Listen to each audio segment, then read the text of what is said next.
The exam बार में आपका स्वागत है।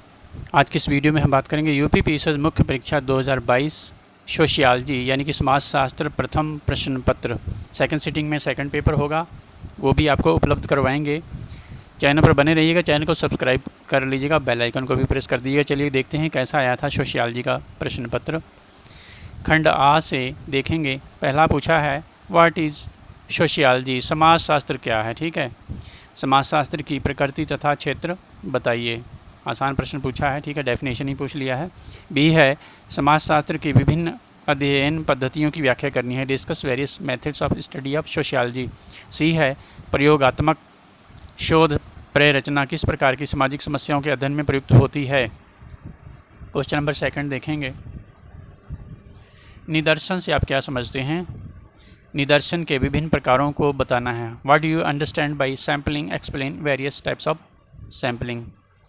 अगला है संरचनावाद क्या है। व्हाट इज स्ट्रक्चरलिज्म, लेवी स्ट्रास के संरचनावाद की विवेचना करनी है। और सी है मर्टन के प्रकारवाद ने अपने पूर्व के प्रकारवाद में किस प्रकार सुधार किया है। ठीक है, क्वेश्चन नंबर थर्ड देखेंगे। मार्क्स के अनुसार वर्ग की परिभाषा दीजिए। ठीक है, मार्क्स का वर्ग संघर्ष का सिद्धांत डेहरेनडॉर्फ के वर्ग संघर्ष सिद्धांत से किस प्रकार भिन्न है। 3 + 12 15 मार्क्स का है। ठीक है, ये भी है इसी का।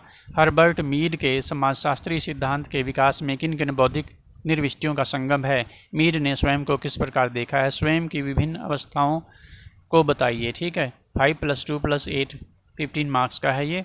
और सी है कार्ल मार्क्स के अलगाव के सिद्धांत के विभिन्न आयामों का विवरण करना है। वर्तमान में मार्क्स के अलगाव के सिद्धांत की सार्थकता की आलोचना करनी है। ठीक है, 5 + 5 10 मार्क्स का है। ठीक है, यानी कि इतना 5 का है, उसके बाद रिमेनिंग पार्ट जो है वो 5 मार्क्स का है। इसके बाद क्वेश्चन नंबर 4 है हर्बर्ट स्पेंसर की समाज की परिभाषा देनी है। ये 2 मार्क्स का है। स्पेंसर के समाज के उद्विकास में प्रमुख तत्वों को बताना है, 3 मार्क्स का है। उसके बाद स्पेंसर के उद्विकास के सिद्धांत की प्रमुख मान्यताओं की व्याख्या करनी है, ये 10 मार्क्स का है। ठीक है, तो ओवरऑल ये 15 मार्क्स का है। इस तरह से डिवाइड कर दिया गया है मार्क्स। क्वेश्चन नंबर 4 का बी है मैक्स वेबर के वेस्टनहेन की अवधारणा समझानी है। वेबर के दृष्टिकोण में आदर्श प्रारूप को किस प्रकार विधि द्वारा व्युत्पन्न किया जाना चाहिए। वेबर ने कितने प्रकार के आदर्श प्रारूप बताए हैं। ठीक है, विशेषताओं सहित इनकी व्याख्या करनी है। और सी है डेविस मूर के सामाजिक स्तरीकरण की social stratification of Davis Moore discuss करना है। ठीक है, क्वेश्चन नंबर 5 है सेक्शन बी से। ठीक है, सेक्शन बी भारत में समाहित तथा विकास कार्यक्रम में सामाजिक नीतियों की भूमिका स्पष्ट करनी है। और बी है इसी का सामाजिक परिवर्तन के चक्रीय सिद्धांत के प्रमुख विद्वानों के दृष्टिकोणों की व्याख्या करनी है। ठीक है, जो साइक्लिक थ्योरी है उसमें विद्वानों के दृष्टिकोणों की व्याख्या करनी है। ठीक है, सामाजिक परिवर्तन पर उनके क्या व्यूज़ हैं। वर्तमान में परिवार की एक संस्था के रूप में आने वाली चुनौतियों की व्याख्या करनी है। Discuss the challenges that comes across the family as N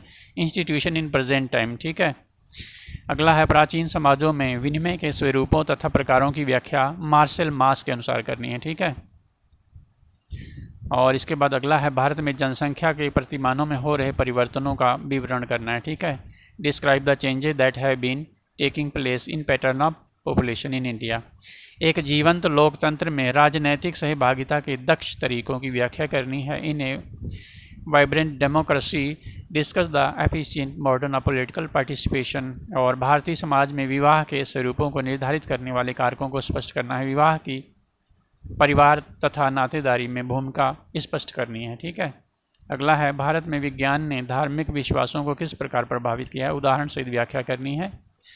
how has science influenced religious belief in India, discuss with examples. Bharatiya Samaj में ग्रामीण परिवर्तन के लिए चलाए गए विभिन्न शासकीय कार्यक्रमों का मूल्यांकन करना है। Evaluate various government programmes run for rural transformation in Indian society. ठीक है, इसके बाद अगला क्वेश्चन देखते हैं। भारत में चलाए गए सामाजिक आंदोलन के समाज पर सकारात्मक प्रभाव की व्याख्या करनी है। Discuss the positive consequences of social movement on society run in south India. ठीक है, अगला है भारत में नगरीकरण की प्रवृत्ति का वर्णन करना है। Describe the trend of urbanisation in present India. और आखिरी प्रश्न है धर्म तथा विज्ञान में संबंध का आलोचनात्मक विश्लेषण करना है। ठीक है, critically analyse the relationship between religion and science. तो ये था sociology first paper UP PSS मुख्य परीक्षा 2022। चैनल पर पहली बार आए हैं तो चैनल को सब्सक्राइब अवश्य कर लीजिएगा, बेल आइकन को प्रेस करके वीडियो को लाइक भी कर दीजिएगा। वीडियो को देखने के लिए आपका बहुत बहुत धन्यवाद। आपका दिन शुभ हो।